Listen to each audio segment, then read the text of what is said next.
Layer security కాకుండా 3 layer security మనం ఇవ్వడం జరిగింది. ముందు కేంద్ర పలకాలు ఉన్నారు లోపలికి ఫస్ట్ లేయర్లో, సెకండ్ లేయర్లో మన స్టేట్ ఆర్మ్డ్ పోలీస్ ఉన్నారు, తర్వాత థర్డ్ లేయర్లో మనం ఎంట్రన్స్లో కూడా మన సివిల్ పోలీస్ కూడా పెట్టుకున్నాం. ఎనీ టైం ఒక DSP rank officer, CI rank officer, SI rank ఆఫీసర్తో పాటు వీళ్ళందరూ ఎక్స్ట్రా ఆఫీసర్స్ కూడా 3-4 ఆఫీసర్ ర్యాంక్లో పెట్టుకోవడం జరిగింది. ఎందుకంటే ఎలాంటి కోఆర్డినేషన్ ఇష్యూస్ రాకుండా ఉండడానికి కోసం. సపోజ్ వాళ్ళకి సెపరేట్ క్యాండిడేట్స్కి కానీ లేకపోతే వాళ్ళు ఎవరిని నామినేట్ చేస్తారో వాళ్ళ క్యాండిడేట్స్ కానీ సెపరేట్గా సీసీటీవీ కెమెరా స్వింగ్ సెంటర్ పెట్టడం జరిగింది. ఒకవేళ వాళ్ళు అది కాకుండా ఇక్కడ చూడాలన్నా కనీసం 2-3 పార్టీతో పాటు ఇక్కడ తీసుకుని వచ్చేసి చూపించడం అనేది జరుగుతున్నాయి. సో అందుకే మనము ఈ 150 to 200 మీటర్స్ కూడా స్టెరిలైజ్ చేసుకోవడం జరిగింది. ఈవెన్ మన వెహికల్ ఏ వెహికల్ ఆఫీసర్స్ వెహికల్ కూడా దీని లోపలికి రాకుండా బయటకు పెట్టుకోవడం అనేది జరుగుతుంది.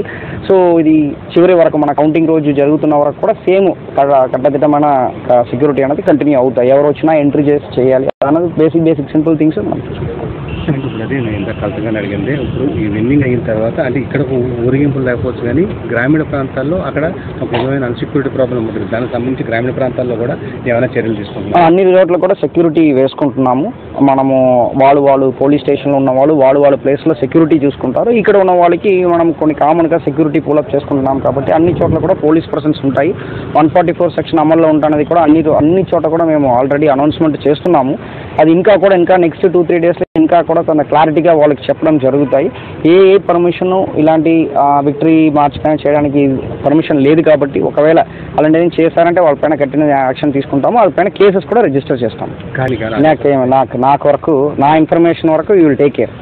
అన్ని ఆల్ నియోజకవర్గం నాకు ఒకటే సార్. ఆల్ 7 అసెంబ్లీ కాన్స్టిట్యువెన్సీకి సెక్యూరిటీ కరెక్ట్గా ఉండాలి. ఎలాంటి అవినీతి సంఘటనలు జరగకూడదు. అంటే దర్ ఈస్ నో స్పెసిఫిక్ ఈ కాన్స్టిట్యువెన్సీ ఆ కాన్స్టిట్యువెన్సీ కాదు. ఆల్ అసెంబ్లీ కాన్స్టిట్యువెన్సీలో వితౌట్ ఎనీ ఇష్యూస్ జరగకుండా ఎలాగ పోలింగ్ డే చేస్తామో అదేవిధంగా కౌంటింగ్ డే కూడా కాన్సన్ట్రేట్ చేస్తాం.